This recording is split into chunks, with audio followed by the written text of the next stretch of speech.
আসসালামু আলাইকুম। আশা করছি আপনারা সবাই অনেক ভালো আছেন। আমরা সবাই আলহামদুলিল্লাহ ভালো আছি। তো এটা হচ্ছে আপুর বাসার লাস্ট ডে। তো আজকে হচ্ছে আমরা চলে যাব। তবে এখন যাচ্ছি আমি সোফা বানাতে দিতে। আমাদের সাতকানিয়াতে একটা নামকরা একটা ফার্নিচারের দোকান আছে, সেটা হচ্ছে আলম ফার্নিচারের দোকান। তো নর্মালি যারা সাতকানিয়াতে থাকে এই নামটা খুবই পরিচিত। ওখানকার ফার্নিচারগুলো অনেক বেশি ভালো, হাই কোয়ালিটির। সে সাথে ওখানকার ফিনিশিংগুলো কিন্তু অনেক ভালো, আর প্রাইসের দিক দিয়ে একটু বেশি, কারণ জিনিস যেটা ভালো দাম তো তার বেশি হবে, তাই না? তো চিন্তা করেছি আমি আমার বাসার সোফাটা ওখান থেকেই বানাবো। তো বানানোর প্ল্যান আগে থেকেই ছিল, তবে আপুর বাসা আসা হচ্ছে না বিদায় বানানো হচ্ছে না। তো যেহেতু আপুর বাসায় চলে এসেছি, তাই এখন ফার্নিচারটা বানাতে দিতে যাব। তো আমরা যাচ্ছি, দুলাভাই যাচ্ছে, আর হচ্ছে তারিন আপু যাচ্ছে। তো আমরা সবাই মিলে যাচ্ছি, আমরা তিনজনই মোট হচ্ছে। তো দেখা যাক কেমন চয়েস করি কিংবা কেমন বানাতে দেই। বাজেট কত সেটা মনেই রেখেছি, দেখি ওই বাজেটের মধ্যে যদি পাই তাহলে তো আলহামদুলিল্লাহ ভালো, যদি বাজেটও ক্রস করে তাহলেও সমস্যা নাই। তো যেহেতু একবার বানাবো, সবসময় তো আর বানাবো না, সে কারণে একটু দেখে শুনে ভালো থেকেই বানাবো। তো এখানে হচ্ছে সবাই রেডি হচ্ছে, সবাই বলতে আপু রেডি হচ্ছে, আর এদিকে সবাই বসে আছে। তো এখন হচ্ছে আমরা বের হয়ে যাব। তো আশা করছি আজকের পুরো ভিডিওটা আপনাদের সবার কাছে অনেক ভালো লাগবে। তো এখন তাহলে বের হই আমরা।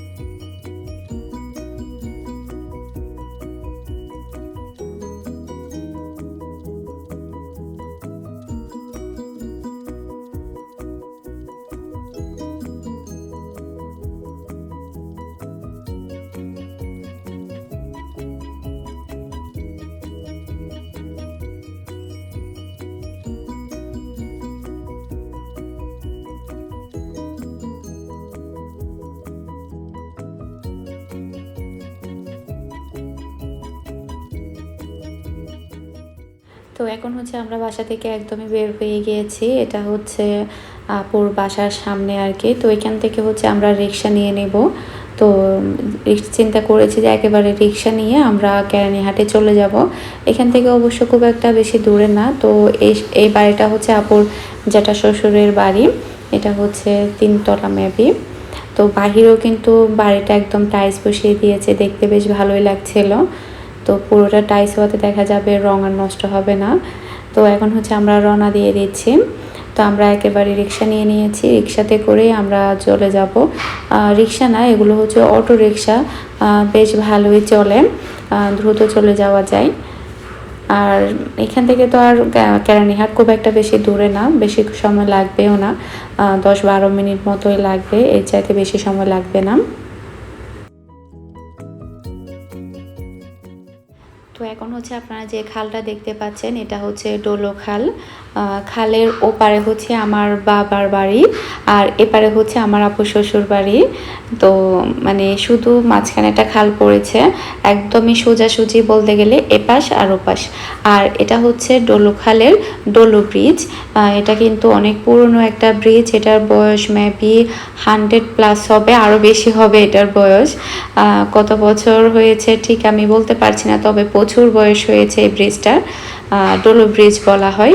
আর এদিক দিয়ে কিন্তু বাঁশখালী যাওয়া হয় নর্মালি, কিন্তু আমার ভিডিও মানে চট্টগ্রামের অনেক জায়গা থেকে দেখে, বাঁশখালী থেকেও দেখে, অনেকেই কমেন্ট করেছে আপু আপনার ভিডিও বাঁশখালী থেকে দেখি, আবার অনেকে দেখা যায় বাঁশখালী থেকে কেক অর্ডার করতে চায়। তো এই জন্য বললাম বাঁশখালী কিন্তু এই ডোলো ব্রিজ হয়ে যায়। তো এটা হচ্ছে ডোলো ব্রিজের পরে, তারপরে হচ্ছে দোকানপাট আর কি। এরপরে আসে হচ্ছে জামের মসজিদ, এরপরে হচ্ছে কেরানীহাটের উদ্দেশ্যে রওনা দেওয়া হয়। তো এখন হচ্ছে আমরা কেরানীহাটের রোডে।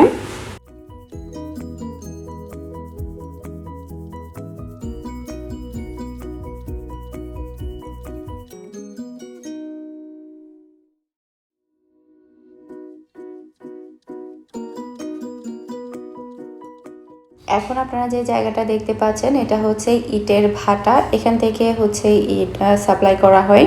তো এখানে হচ্ছে ইট তৈরি করা হয়, মানে প্রচুর পরিমাণের কিন্তু ইট ভাটা আছে কেরানীহাটের এখানে। আর এটা হচ্ছে রেল ব্রিজ তৈরি করা হচ্ছে। ইনশাআল্লাহ আগামী কয়েক বছরের মধ্যে ঢাকা থেকে চট্টগ্রামে হয়ে আপনারা কক্সবাজার রেলপথে যেতে পারবেন, কিংবা আমরাও কিন্তু সাতকানিয়াতে রেলে আসতে পারবো।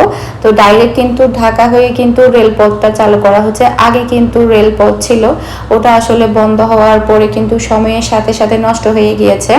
তো এখন কিন্তু নতুন করে রেলপথ তৈরি করা হচ্ছে। এটা বাংলাদেশের জন্য, চট্টগ্রামের জন্য অনেক বড় একটা অহংকারের কাজ হচ্ছে যে ঢাকা হয়ে ডাইরেক্ট মানে কক্সবাজার যেতে পারবে যারা কিনা কক্সবাজার যেতে চায়। তো আমরা কিন্তু ফার্নিচারের দোকানে খুব একটা বেশি ভিডিও করতে পারিনি, কারণ ওখানে ভিডিও করতে দিচ্ছে না। তো আপুর বাসায় চলে এসেছি, ফার্নিচার বানাতে দিয়ে চলে এসেছি আমি। তো কত টাকা দিয়ে দিয়েছি আমি সব আপনাদের সাথে শেয়ার করব বাসায় গিয়ে। তো এখন হচ্ছে যেহেতু দুপুর টাইম হয়ে গিয়েছে, আপু ওখান থেকে আসার পরে দুপুরের খাবারটা রেডি করছে। এখানে হচ্ছে গরুর মাংসটা কালো কালো করে ফ্রাই করে নিচ্ছে।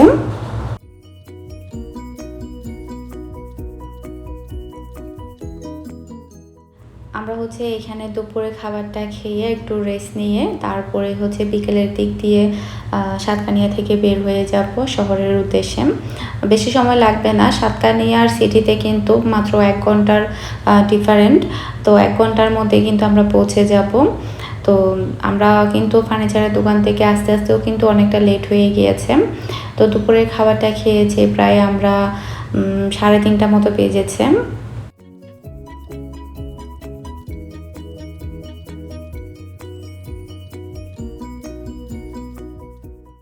তো এখন হচ্ছে বিকেল টাইমে হচ্ছে আমরা চা খাবো। এখন চাটা খেয়ে আমরা সবাই রেডি হয়ে যাব। চা ছাড়া তো আসলে চলাই যায় না, বিকেলে, সন্ধ্যায়, রাতে, দুপুরের পরে। তো আসলে ইদানিং আমার চায়ের অভ্যাসটা একটু বেশি বেড়ে গিয়েছে, যেটা আসলে কন্ট্রোল করা উচিত। আমি সারাদিন মিলে 4 থেকে 5 বার চা খাই।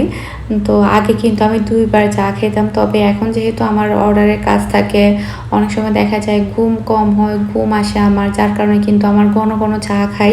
চা খেলে দেখা যায় বেশ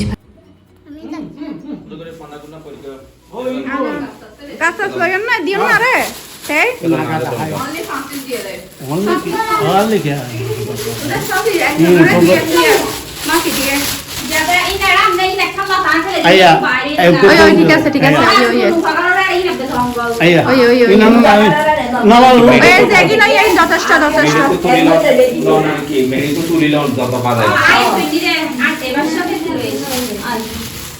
সুন্দর লাগে তো, দিয়ে সুন্দর হয়ে তো।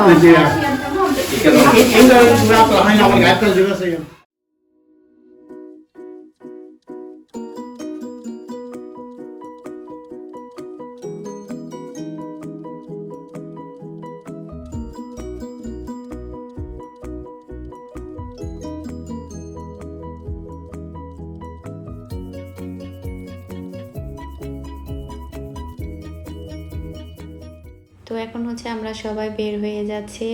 অনেক বেশি ভালো সময় কেটেছে এই 2টা দিন। আপুকে অনেক বেশি মিস করব। আর এই 2 দিন কিন্তু আপু অনেক বেশি কষ্ট করেছে, রান্না বান্না, আমাদেরকে খাওয়ানো, অনেক কিছু বানিয়ে খাইয়েছে। দেখা যায় কি যখন মেহমান আসে তখনকার কাজকর্ম একরকম হয়ে যায়, আবার যখন নর্মাল থাকে তখনকার কাজকর্ম কিন্তু একরকম হয়। তো এই 2 দিন কিন্তু আমরা সবাই ছিলাম, যার কারণে আপুর অনেক বেশি কাজ করতে হয়েছে, রান্না বান্না অনেক বেশি করতে হয়েছে, অনেক কষ্টও হয়েছে।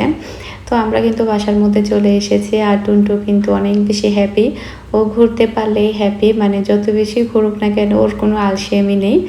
ও আর হচ্ছে ওর বোন দুটাই সেম। ওরা মুখে একটু চুমা দাও, এখানে একটা চুমা দাও। এভাবে কি চুমা দেয়? একটা চুমা দাও, একটা চুমা দাও, দাও দাও, এই দাও, একটা চুমা দাও। এইভাবে চুমা দেয় না।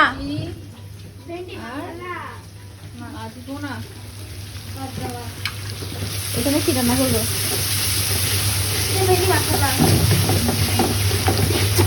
ভেন্ডি মশলা, ম্যাগি মশলা দিয়ে অনেক মজা হবে মনে হচ্ছে।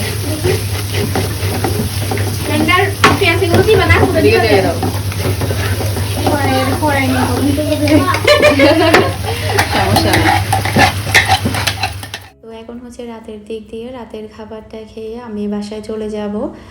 ভাবি হচ্ছে এখানে পাবদা মাছ রান্না করেছে, তারপরে হচ্ছে চিংড়ি মাছ দিয়ে ভেন্ডি রান্না করেছে। তো সবাই থাকতে বলছিল এখানে আজকে রাতে, তবে আমি থাকতে পারছি না, কারণ কালকে আমার 2টা কেকের অর্ডার আছে। কেকগুলো রাতে তৈরি করতে হবে, সকালে ডেকোরেশন করতে হবে, সে কারণে আমার চলে যেতে হচ্ছে। মাঝে মধ্যে আসলে বাবার বাড়ির বাসায় থাকতে ইচ্ছে করলেও থাকতে পারি না অর্ডারের কারণে। তো বাসার মধ্যে চলে আসলাম, এখন রাতের খাবারটা আমাদের বাসা থেকে খেয়ে এসেছি, রাতে আর রান্না বান্না করতে হয়নি আমাকে। তো ফার্নিচার কীরকম বানাতে দিয়েছে, মানে সোফাটা, সেটা একটু শেয়ার করি আপনাদেরকে। তো ডিজাইন হচ্ছে আমি কয়েকটা নিয়ে গিয়েছিলাম। তো মানে আমি যে আমারগুলো নিয়ে যাব এমন কোনো মানে ডিসাইড করে যাইনি। আমি চিন্তা করেছি যে যেরকমই ভালো লাগে, ওখানকার ডিজাইন যদি আমার কাছে ভালো লেগে যায় তাহলে আমি ওখান থেকে বানাতে দেব। তবে যেটা হয়েছে মানে সব মিলিয়ে আমার কাছে মনে হয়েছে আমি যে ডিজাইনটা নিয়ে গিয়েছিলাম ওটা একটু ভালো লাগছিল, তো এরপরে আমি ওটাই দিয়েছি। তো আমার বাজেট ছিল হচ্ছে 85,000 টাকার ভিতরে আমি আমার সোফা সেটটা কিনবো, এরকম একটা বাজেট ছিল আমার। তো আমি যে ডিজাইনটা দিয়েছি ওটার প্রাইস ওনারা বলে যে 1,00,000 টাকা। তো 1,00,000 টাকার নিচে পারবে না। তখন তো আমি একটু মানে টেনশনে পড়ে গেলাম, প্রায় 15,000 টাকা আমার বাজেট ক্রস করছে। আমি ফার্স্টেই মানে যতটুকু আমার বাজেট বাড়ানো দরকার ততটুকু বাড়িয়েই কিন্তু আমি 85,000 টাকা বাজেট ধরেছি, যে 85,000 টাকার ভিতরে আমি নিব, এর বাইরে যাব না। তখন আসলে ওনাদেরকে মানে দুলাভাই বলে যে একটু কমানোর জন্য, তখন বলে যে ঠিক আছে 5,000 টাকা কম, 95,000 টাকা। তো এরপরে হচ্ছে আসলে ওনাদের ফার্নিচারগুলো কিন্তু ফিনিশিং অনেক বেশি সুন্দর, যেটা আপনারা হয়তো বা আমার ফুফির মানে খাট আর হচ্ছে সোফা দেখলে বুঝতে পারবেন। অনেক অনেক সুন্দর মানে ফিনিশিংগুলো, যার কারণে প্রাইসটা একটু বেশি হয়। আর জিনিসগুলো কিন্তু একদম মানে 100% শিওর আপনাকে যে ভালো কোয়ালিটি দেবে, ফিনিশিংটাও ভালো কোয়ালিটি দেবে। তো এরপরে দুলাভাই বলে যে 80,000 টাকা দেবো, বলে যে না হবে না হবে না। তখন সব মিলিয়ে কথাবার্তা আসলে ওনাদেরটাও থাকলো না, আমাদেরটাও থাকলো না, 90,000-এ সব কিছুই ফাইনাল হয়। একদম সব মিলিয়ে 90,000-এ মানে ওকে করা হয়। তো তো আমার বাজেট থেকে আরও 5,000 টাকা বেশি, তারপর সমস্যা না, 5,000 টাকা ওটা বেশি না। তো আমার জিনিসটা মন মতো হলেই হলো। তো দেখা যাক কীরকম হয়। 1 মাস পরে আমাকে দিবে বলেছে। 1 মাসের চাইতে বেশি হলেও সমস্যা নেই, এত বেশি তো ইমার্জেন্সি না যে আমার সোফা লাগছেই। ঘরের একটা জিনিস প্রয়োজন, ড্রয়িং রুমটা একেবারে খালি, শুধুমাত্র মানে সাজানোর জন্য, গোছানোর জন্যই আমি আসলে সোফাটা বানাতে দিয়েছি। আমার বাসায় কিন্তু ওরকম কোনো গেস্টও আসে না, আপনারা হয়তো বা জানেন, শুধু আমার ফ্যামিলি মেম্বাররাই আসে, ওরকম আহামরি কোনো গেস্টও আসে না যে বসতে দিতে হবে। তো শুধুমাত্র দেখতে যাতে ভালো লাগে, ঘরটা যাতে একটু ভরা ভরা লাগে, সে কারণে আসলে বানাতে দেওয়া। তো দেখা যাক কী হয়। তো ডিজাইনের ছবিটা আমি হয়তো বা থাম্বনেল পিকচারে দিয়ে দিব, তখন হয়তো আপনারা দেখলে বুঝতে পারবেন, আইডিয়া হবে কেমন বানাতে দিয়েছি আমি। তো সরাসরি দেখলে তখন গিয়ে বোঝা যাবে আসলে কেমন হবে, এই আর কি। তো আশা করছি আমার আজকের পুরো ভিডিওটা আপনাদের সবার কাছে অনেক ভালো লেগেছে। আপনারা সবাই ভালো থাকবেন, সুস্থ থাকবেন, আমাদের সবার জন্য দোয়া করবেন। আসসালামু আলাইকুম, আল্লাহ হাফেজ।